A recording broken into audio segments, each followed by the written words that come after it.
O'rtoqlar, mana o'sha Venetsiya shahri. Shunaqa most qilingan, shunaqa chiroyli. Vau! Bo'g'ilgan ovozim hamma chiroyli, go'zallikni tasvirlab berolmayapti. O'rtoqlar, Venetsiyada, Italiyada mashhur hostelni ish bilganimni bilasizmi? Qarang. Glavniy pastellari top-toza. Oynalarni qarang, chiroyligini. Katta oynalar bor. 6 kishilik ayollar xonasi. Faqat ayollar qoladigan. Dush, tualet ichida. Naryoqda dushini ham alohida bor. Tepadan bunaqa tushadigan. Napor chotki. Tualetlari alohida. Bu Italiya, Portugaliya, Ispaniya. Обязательно bide. Hostelda. Keyin. Mana shu xona 15 yevro. Bir kechasi mart oyida 15 yevro.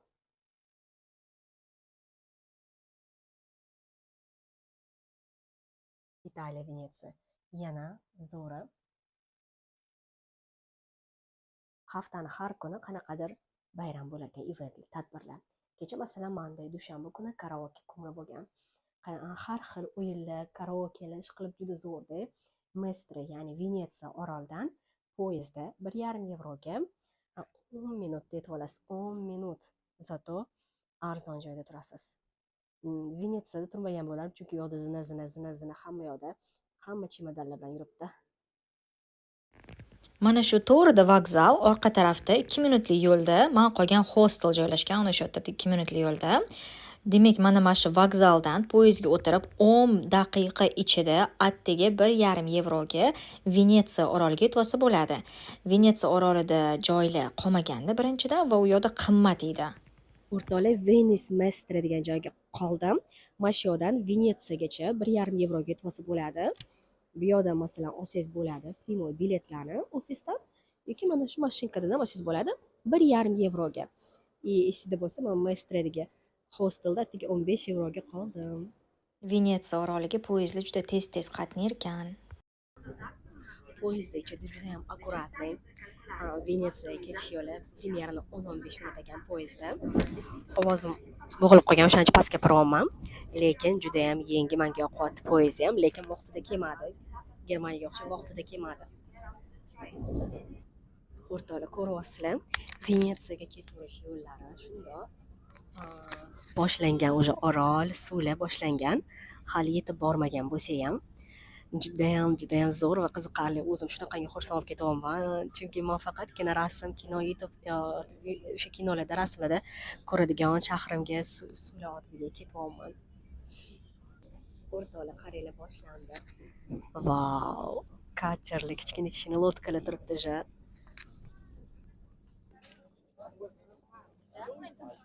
O'rtoqlar, 10 minutda olib kelib qo'ydi.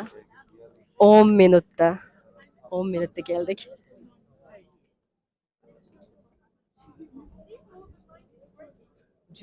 Juda ko'p. Mart oyida juda ko'p hali turistlar. Hali turistik sezon boshlanmagan, aprelda boshlanadi.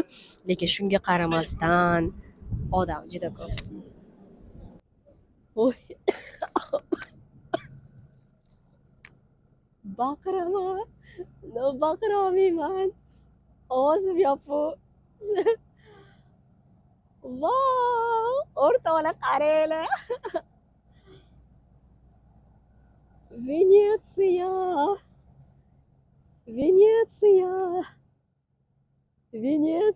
baqira olmayapman, ovozim bo'g'ilib qolgan. Vau!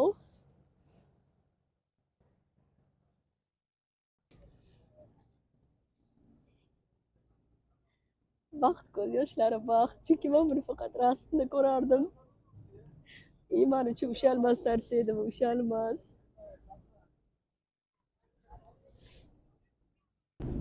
Shahar shunaqa zo'r. Hamma yoqda mostlarda.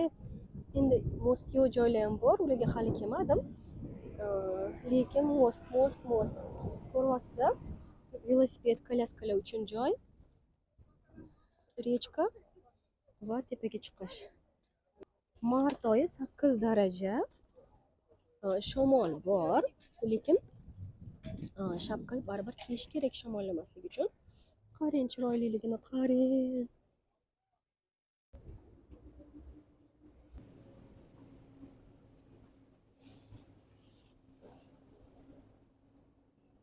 O'rtoqlar, Venetsiyaga Rigadan uchib bordim. Siz Latviyada o'qisangiz bemalol Yevrosoyuz 29 davlatiga sayohat qila olasiz. O'rtoqlar, mana shular gondola deyilar ekan. Gondola, vaporetto va jamoat transporti ham yonida bor. Hozir men sizlarga narx-navolarni ko'rsataman jamoat transporti. Xuddi metroga kirgandek kiriladi. Va bunaqa paraxod kemachida ketasiz.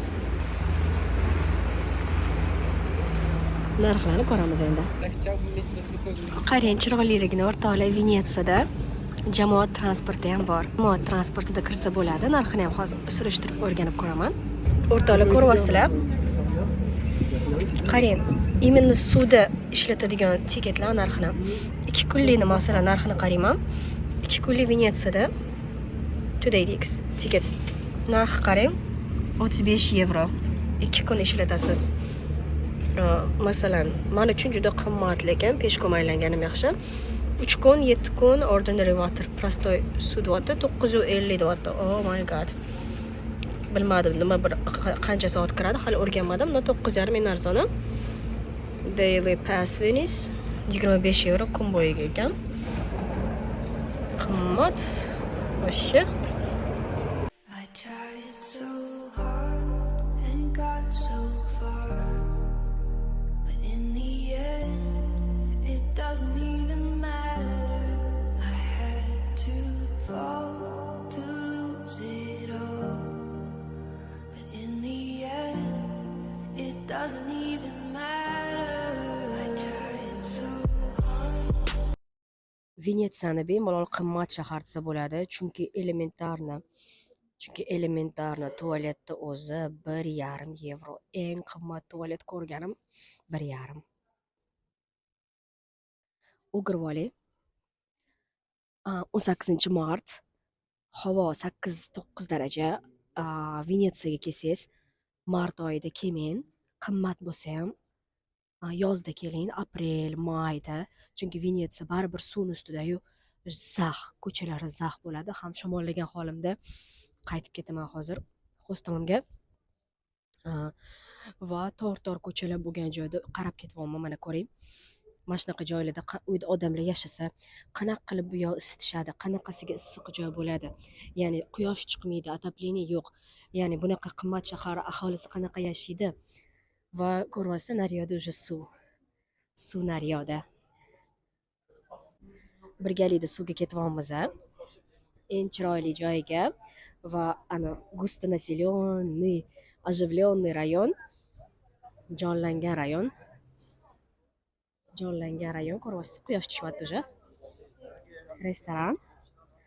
Juda chiroyli. Suv, dash tozalab qo'yishdi zinalarni, juda chiroyli. Juda chiroylik. Go'zal. Mana shu gondolada uchmoqchiman, lekin bugun uchamanmi, balkim ertaga ucharman. Chunki hozir ahvolim ozgina yomonlashganiga qaytsam kerak. Lekin baribir Venetsiyaga kelaman. Yozgi paytda endi Venetsiyaga. Qarang chiroyliligini, juda ham chiroyli.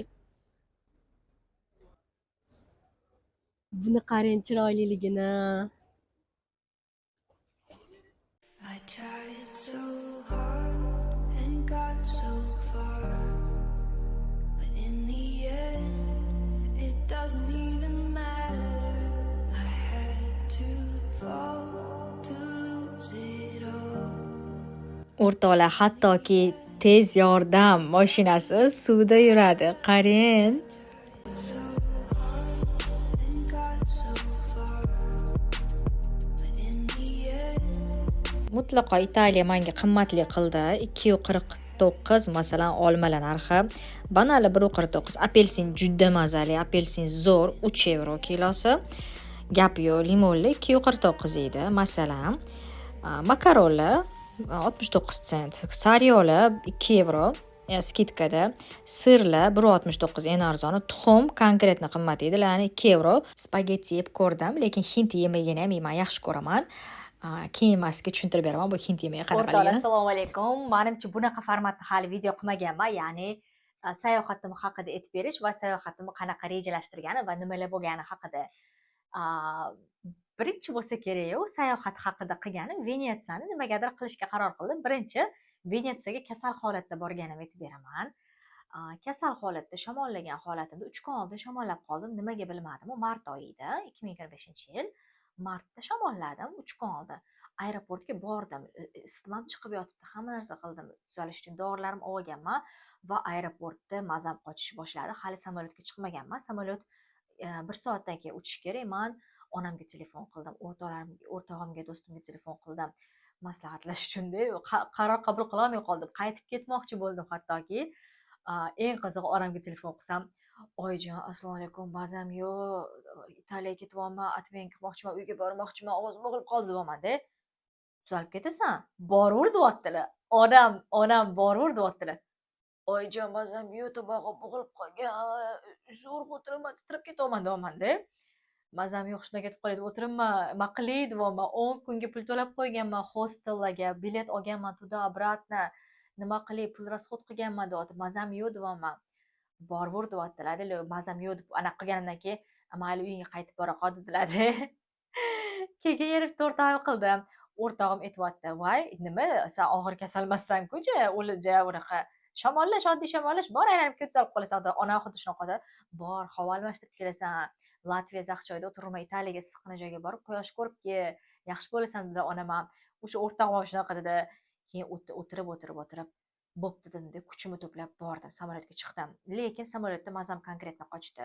Samolyot tepaga ko'tarilganda davleniya tushar ekanmi yoki o'zi ko'tarilar ekanmi, ishqilib yomon bo'ldim. Lekin eson-omon yetib oldim Venetsiyaga.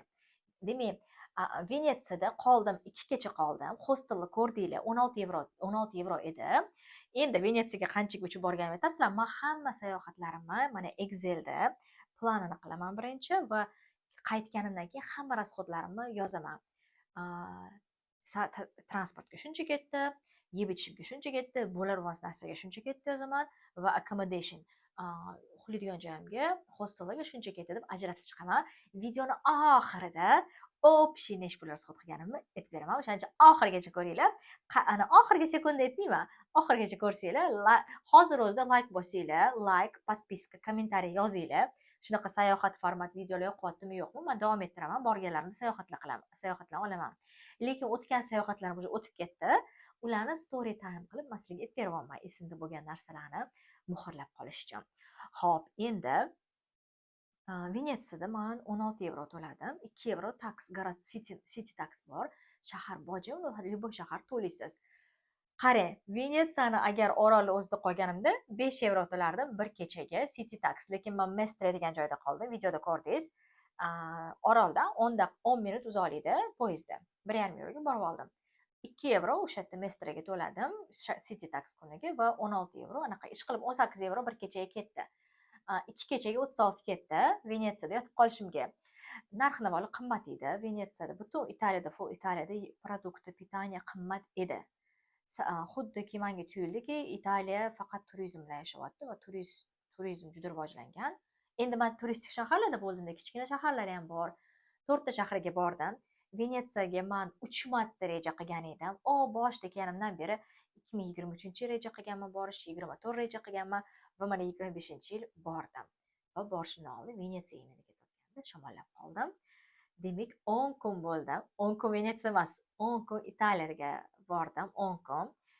2 kecha Venetsiya. Venetsiyadan keyin Bolonyaga bordim. Bolonyadan keyin Florensiyaga bordim. Florensiyadan Rimga, Rimdan Rigaga qaytdim.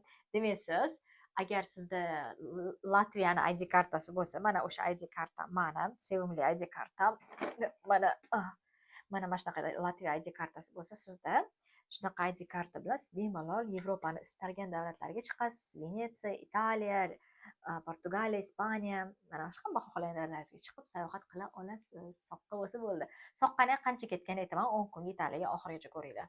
O'rtoqlar, bilasizlarmi, gap pindolasi, onam borgan dedilar, o'rtog'im borgan dedi va oxir oqibat men borganimga xursand bo'ldim. agar men uyga qaytib kelganimda mayli uyga kelib bemalol yotib tuzalardim, lekin achinardim, nimaga bormadim deb. Nimadir qilib amallab hostellarni отказ qilib nechta pulimni qaytarib olgan bo'lardim, lekin baribir ichimda achinish qolgan bo'lardi va kasal holatimda borgan bo'lsam ham achinmadim, mazza qildim. Ya'ni Venetsiyani aylana olmadim, man sizga to'g'risini aytaman. 2 kecha qolgan bo'lsam, 3 kun, 2 kecha 3 kun bo'ldim. 5 kilometr zo'rg'a yurdimda, 5 kilometr уже bo'ldi. Keyin kelib o'sha 5 kilometr, bu yerga 5 kilometr, o'zim ham bitta sayohatimda 15 kilometr yuraman. Boshqa qizlarni so'rasam, Portugaliya, Ispaniya, Xorvatiyadan kelishadi. Necha kilometr qancha yurding desam, 25 deyishadi. What? 25? 25? Men maksimalnim 16 kilometr titrab qolib, keyingi kun уже 7 kilometr, 8 kilometr yurib beraman-da. Sen 25 yurdingmi? Ha, Venetsiyani peshkom aylanib chiqqan deb, pul hamma yo'g'ida.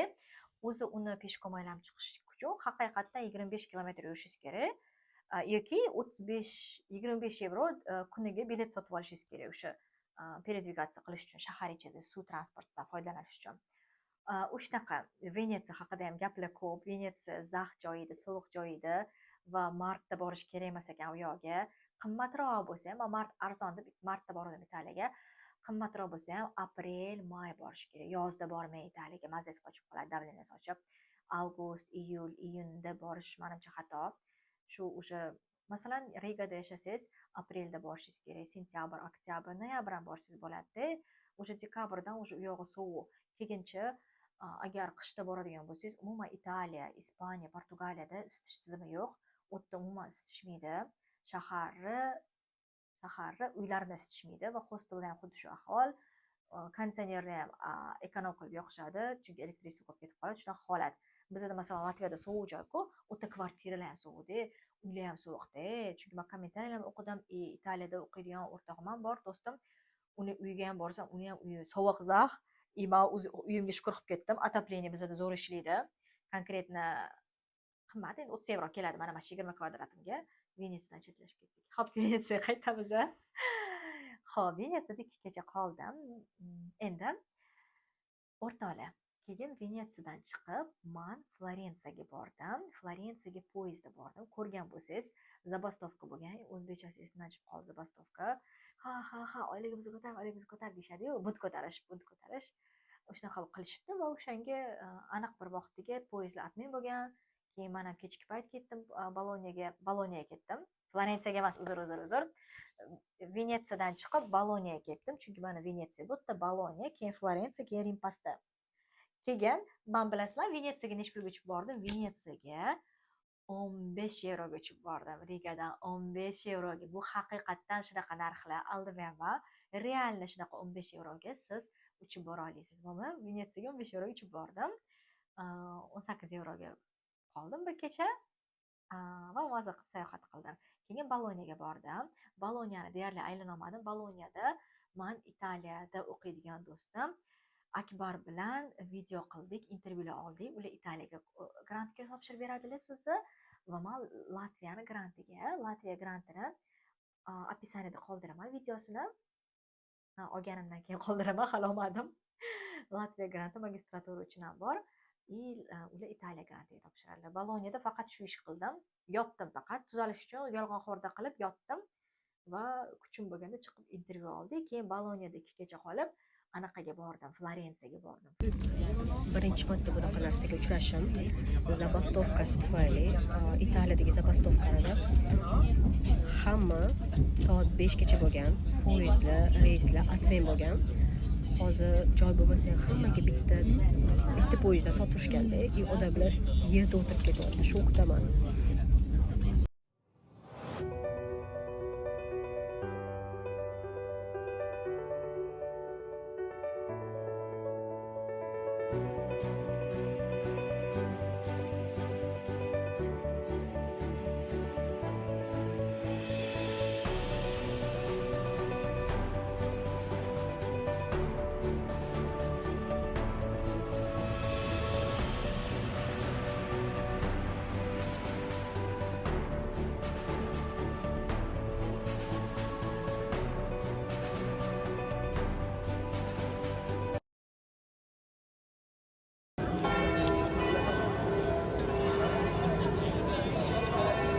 Florensiya. Voy, tarixiy shahar, shokdaman. Vashshi boshqa dunyo, vashshi. Nima deb ta'riflashga hayronman. Og'zim ochilib, deb ketaman. O nima? Qadimiy shahar qadimiyligicha qolgan.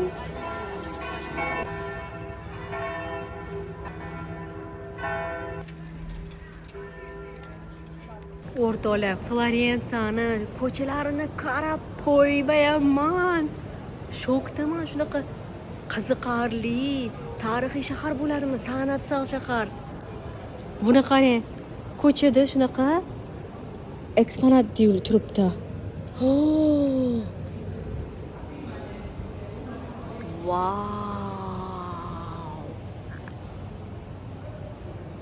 Juda chiroyli ko'chalar.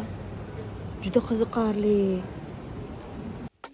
Bu haykal yangi qurilgan ekan, yangi mana shu 2025-yil va qarang, biz hozirgi davrda shuni qarab turamiz-ku, telefonga o'shani aks ettirgan.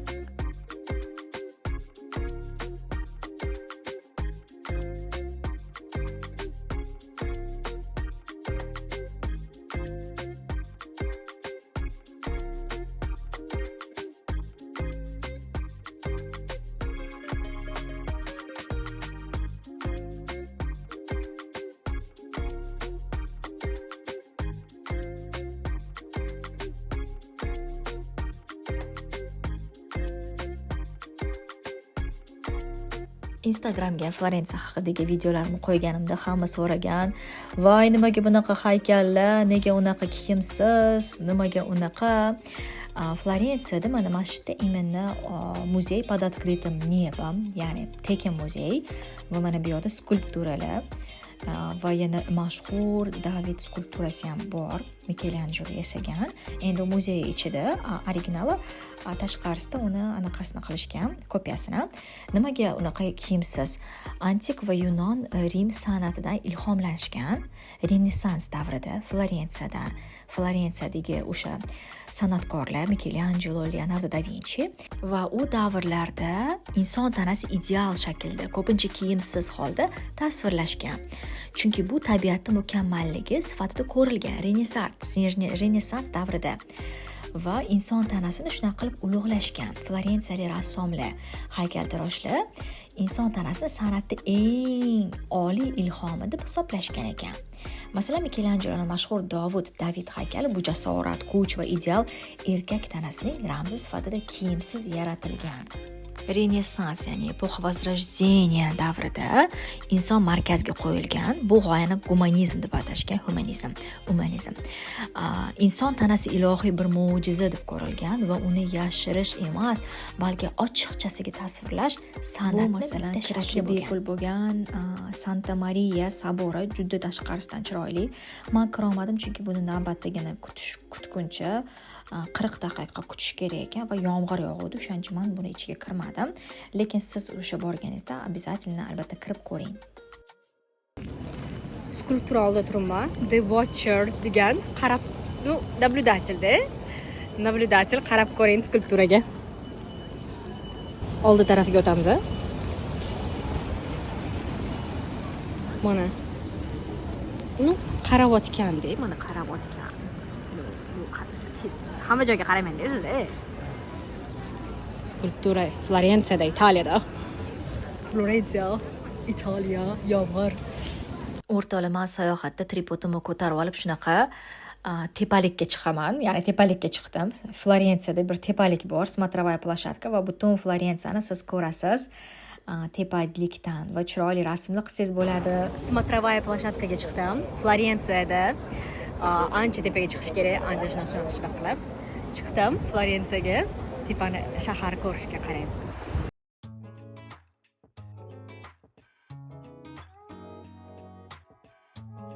Sizlarga Florensiyada qanaqa hostelda qolganimni ko'rsataman. Xuddi oldingi paytlar rohibalar yashagan joy bo'ladi-yu. O'sha rohibalar yashagan joyi, monastir, shunaqa joyi, hostel qilib qo'yishgan, kolokolchiklar ham bor, qarang. Hostelda oshxonasi ham bor, butun jihozlari bilan.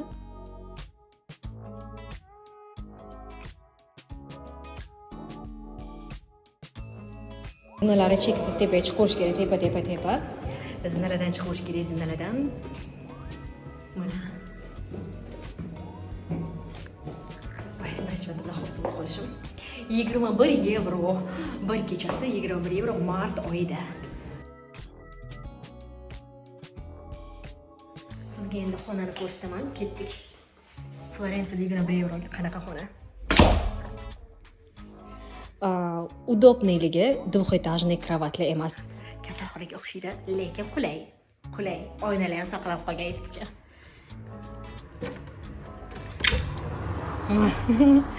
Qarang, rohibalar qaragan temirlar. Oh my god.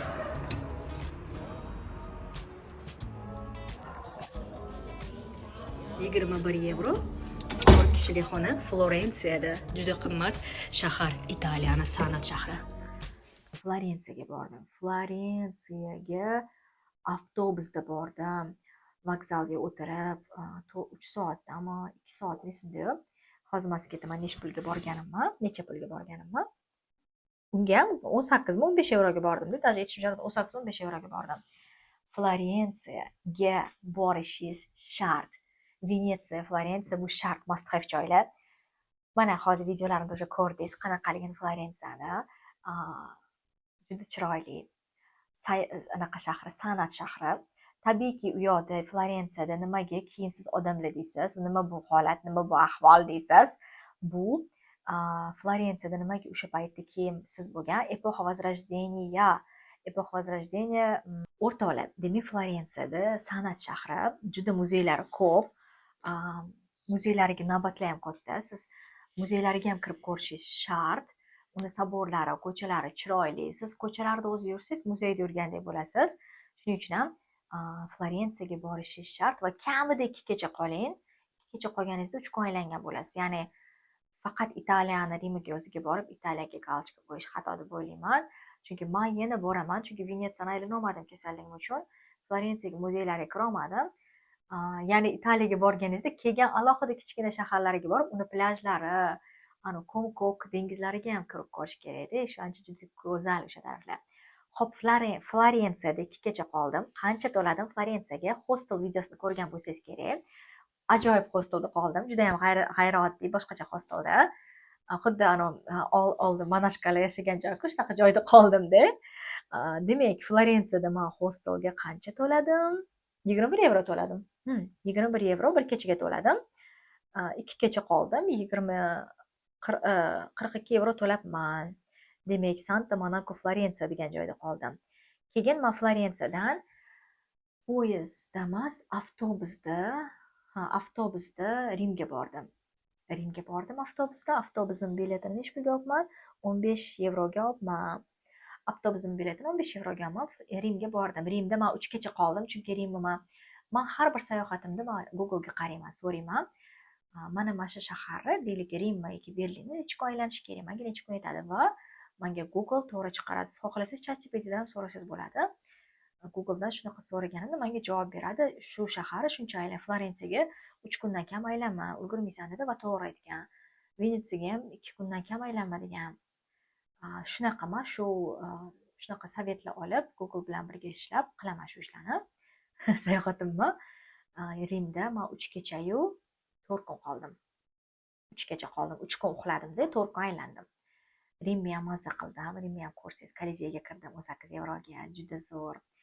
Kolizey tarixini bilmasdan kirish yoki Rimga tarixi yaxshi bilmasdan borish g'alati, ya'ni ko'p narsani tushunmaysiz. Menga o'xshab, balkim tushunarsiz, lekin men uncha ko'p tushunmadim va qiyin bo'ldi. Kitoblar o'qigan, tarix asarlar o'qigan bitta turk tanishim bor edi, Yusuf degan. U bilardi har bir tarix, qalin asarlar o'qirdi. Men undan rosa inspired bo'lganman. Menga ham kitob etgan shu kitobni dars skachat qilmadim-da. Shu keyin postpon qildim sayohatimni. Mana shu kitobni hech bo'lmasa nimadir anaqa tarixini o'qiy dedim, o'qimadim va o'qinglar o'rtoqlar, o'qinglar. Hech bo'lmasa tinglanglar, audio kitoblar tinglanglar. Tasavvur qila olasiz. Nima bo'lyapti shaharda. Ham Italiya menga juda yoqdi. Italiya juda qimmat edi. Meni nazdimda qimmat bo'lib qoldi. yashab bermasdim. Balkim u shaharlarda yashab bermasdim, turistik shaharlarda, balkim boshqa kichkina shaharlarda yashab berardim. Lekin Rimda yashab bermasdim. Ancha anaqa odam ko'p, g'ala-g'ovur, hamma qayoqqadir yuraveradi, turist ko'p, boshlaqada shunaqa gaplar. Demak, bu yoqda Florensiyadan Rimga ketyapman. Men avtobuslarni Flixbusdan olaman yoki Omio saytidan har xil avtobuslarning narxlarini solishtirasiz, keyin qilasiz. Arzon hostellarni men Bookingdan topaman. Booking bu ilova, приложение, uni ustanovka qilib olasiz. Bookingdan topaman. Ba'zan men Bookingdan topib, o'sha saytini o'zim qidiraman, o'sha yoqtirgan hostelimni va directly, ya'ni to'g'ridan-to'g'ri o'zini saytidan qilaman. Bookingda menga qimmatli qilsa. O'rtoqlar, men hozir gelateriya Rimda olgan morojeniy yeb, nimani to'g'risida o'tiraman bilasizmi? Kolizeyga to'g'risida o'tiraman. Rimda, Italiyada morojeniy yeb. O'rtoqlar, ertalabdan soat 9dan qayoqqa ketayotganimni bilasizlarmi? Уже 9dan deyarli keldim. Dunyodagi eng kichkina davlat, suverenniy государство. Faqat va faqat men qiziqarli faktlar Telegram kanallarda, gazetalarda haqida o'qirdim. Vatikan. Mana shuncha odam ketyapti. Ya'ni yana 15 minut yurish kerak, o'sha ko'ryapti. To'g'rida, metrodan chiqib Italiyaning Rim ichida joylashgan. Va shuncha odam ketyapti Vatikanga ko'rishga. O'sha kichkina davlat ichidagi davlatni, Vatikanni. Leonardo da Vinci, Michelangeloning bir nechta asarlari bor ekan va xristian katoliklarga tegishli juda ko'p xramlar, sveshенный joylar bor ekan. Vatikan davlatiga kirib, vau deganman, shokda qolganman shundoq kirganimda. Xuddiki aeroportda uchishdan oldin tekshiriladigan kabi hamma narsalar tekshirilgan, sumkalar tekshirib kirilgan Vatikanga. Vatikan dunyodagi eng kichkina davlat shahar hisoblanadi va aholisi taxminan 800 kishini tashkil qiladi. Vatikan bu katoliklarni, ya'ni sveshенный joyi. Demak, Vatikanda Bazilika Svetovo Petra diqqatga sazovor ibodatxona joylashgan. Nimaga bu mashhur ibodatxona bazilika? Bu bazilika katolik dunyosining markazi, papaning rasmiy ibodatxonasi. Ichki hajm bo'yicha dunyodagi eng katta cherkovlardan bittasi. Ichida hattoki Michelangeloning mashhur Pieta haykali joylashgan. 136 metr balandlikdagi gumbazga chiqish mumkin. Rimning eng go'zal panoramasini shu yerdan ko'rasiz. U free emas, to'lash kerak. Bazilikaga kirish tekin. Bu cherkovga kirish har kuni soat 7 dan 7 gacha ishlaydi. Demak, dress code yelkalar va tizzalar yopiq bo'lishi kerak. Agar Rimga borsangiz, demak Vatikanga albatta kirishingiz kerak, Svetoy Pyotr bazilikasiga. Bu shunchaki diniy markaz emas, bu san'at, tarix va kuchli aura. Lifehack uchun ertalab soat 7-8 oralig'ida boring. Navbat yo'q, tinch, ichki go'zallikni bemalol tomosha qila olasiz. Gumbazdan chiqqach, poytaxt Rim, ya'ni tepasiga chiqqanda poytaxt Rim, Kolizey, hatto Apennin tog'larini ko'rasiz. Krasotka. Konsert beryapti. Qarang, krasavitsani.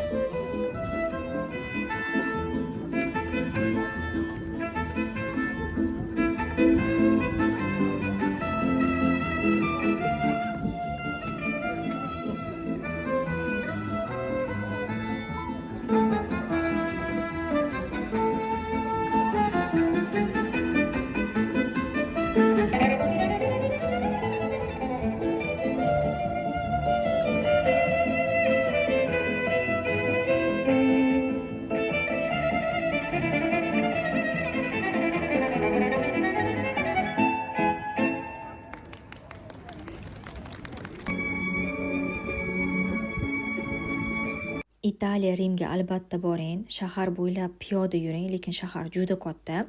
Va Trevi fontaniga bordim. Fontan Trevi shovqin bo'lgani uchun, fontan ovozi bo'lgani uchun o'chirib tashladim. Shunaqangi odam ko'p. Butun Italiyada kelgan turistlar mana shu yoqqa kelganga o'xshaydi. Afsonalarga qaraganda, orqasiga o'girilib turgan holda chap qo'l bilan tangani tashlasangiz, Rimga yana qaytargansiz. Turistlar shunchaki ko'pligidan fontanga kirishni ham o'chirt qilishgan. o'chert bo'yicha kirishadi va eng qizig'i fontanni o'tiradigan anaqa joyi bo'ladi-yu, fontanga o'tirish mumkin emas. Agar siz qanaqadir qilib fontanga tushsangiz, katta shtraf olasiz va xushte chalib mana o'tirganlarni turg'izishyapti, mumkin emas. Shunchaki mana shu turgan joyimga turib olish uchun ham men o'chirt kutdim va u fontanga orasiga kirishish uchun ancha turib o'chirt kutasiz. Oho. Agar bitta tanga tashlasangiz Rimga qaytish degan ekan, ikkita tanga muhabbat topish, uchinchi tanga turmush qurish ekan. Kolizey muzeyini ichidaman va maketlar qurib qo'yishgan. Ichi qanaqa joylashgan, qanaqa qilib hayvonlar ko'tarilgan, u arenaga qanaqa qilib insonlar, ya'ni gladiatorlar jangga qo'yib yuborilgan. Hayvonlar qanaqa joyda saqlangan, hattoki mana o'simlik, daraxtlar qanaqasiga ko'tarilgan, hammani mana shu o'sha paytda qurilgan. Kolizey Rim yuragi, tarixi tirik guvohi. Rim Italiyada milodiy 72-yilda boshlangan, qurilishi, tugatilishi milodiy 80-yilga to'g'ri kelgan imperator Titus davrida. Qurilish materiali travertin, beton, g'isht. Aslida bu nima? Kolizey bu qadimgi Rimdagi eng katta amfiteatr bo'lib, unda gladiator janglari, hayvonlar bilan sahnalashtirilgan janglar, jamoaviy o'yinlar va tomoshalar bo'lib o'tgan. Unga 50 mingdan ortiq tomoshabin sig'gan Kolizeyga. Bir paytlar hattoki arenaga, Kolizeyga sun'iy ko'l to'ldirilib, kema janglari, naumahiya ham tashkil qilingan ekan. 3-qavatga ayollar chiqqan ekan, pastda faqat erkaklar uchun joy bo'lgan. Yuzlab hayvon turlari Kolizeyda namoyish etilgan. Afrika sherlaridan tortib timsohlargacha minglab odamlar o'lgan va undan-da ko'p hayvonlar o'lgan ekan shu Kolizeyda. Bu inshoot bugungi kungacha qadimgi dunyoning eng mashhur arxitektura yodgorliklaridan biri. Va chipta narxi men 18 yevroga onlayn oldim. Onlayn oling, qulay kiyimda boring va Kolizeyga kirganingizda shunchaki rasmga tushib ketmang. Bu tarixi ochiq darsligi, u yerdagi berilgan ma'lumotlarni o'qing. Juda ko'p narsa olasiz.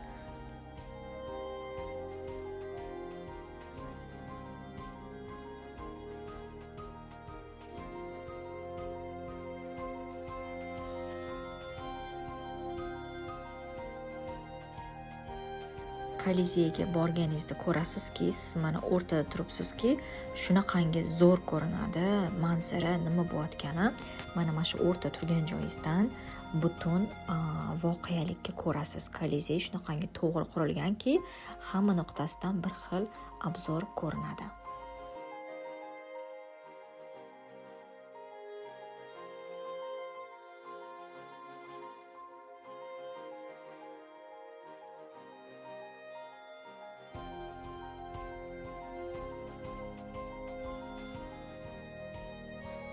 Kolizeyga 18 yevroga bilet olganingizdan keyin mana shu ruinli palantinga ham kira olasiz. Shu ham kiradi va bu yoqqa ham 1 soat aylanasiz kamida. Va mana bu yoqda xuddi manzara ko'rinadiki, oldin o'yinlar o'ynardik-ku. O'sha kompyuter o'yinlarida rimliklar qurardi-yu joylarni. O'shanaqaga o'xshaydi. O'rtoqlar, bu Italiya spagettisi, spagettiga gap yo'q. Hozir seafoodli ovqat yedim. Marskiy, короче, seafoodda. Voy, shunaqa zo'r ekan. Tirjayib o'tiribman. Mazza ozgina emas, to'yimli-da. Zo'r, yegibitli kishi qilar ekan. Restoranda 14 yevroga oldim, tiramisu oldim. Tiramisu to'r. Ish qilib, o'zim xursand qilolmanda. Qachon yeyman? Qachon yeb oldim tiramisu. Anaqasi ovqat karbonara. Ovqat ish qilib zo'r ekan. Zo'r yoqdi. Italiya Rimdagi hostelda qanchaga qoldim deb o'ylaysizlar? Unda hozir sizlarga Italiya Rimdan hosteldan obzor ko'rsataman.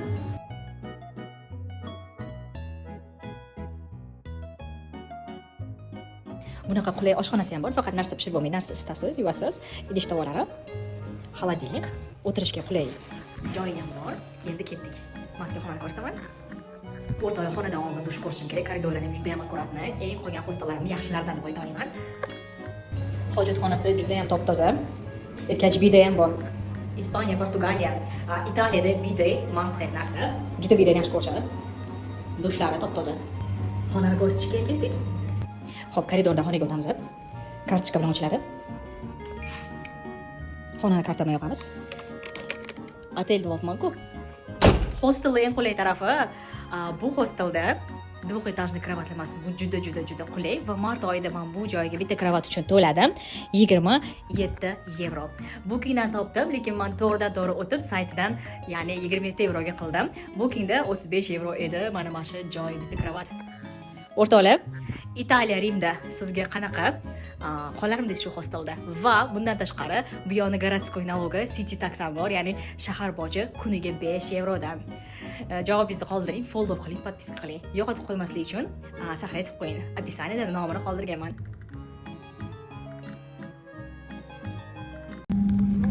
Va nihoyat 10 kun sayohatdan keyin qaytyapman. 2,5 soat uchamiz hozir. Ish qilibman. Yana har doimgi ishimni qildim. Oxiriga chiqib samolyotda, oxirida chiqib shu bo'sh joyga o'tirib oldim. O'zim joyim o'rtada edi, o'rtasida. O'shanga qanaqa qildim deb o'zbek ishini qildim. Demak, qancha rasxod qildim. Italiya sayohatimga, 10 kunlik sayohatimga Venetsiyadan boshlab Rigadan Venetsiyaga uchdim. Venetsiyadan Boloniya, Boloniyadan Florensiya va Florensiyadan Rimga 10 kunlik sayohatimga men xo'p, rasxod qildim. Hammasini men yozaman.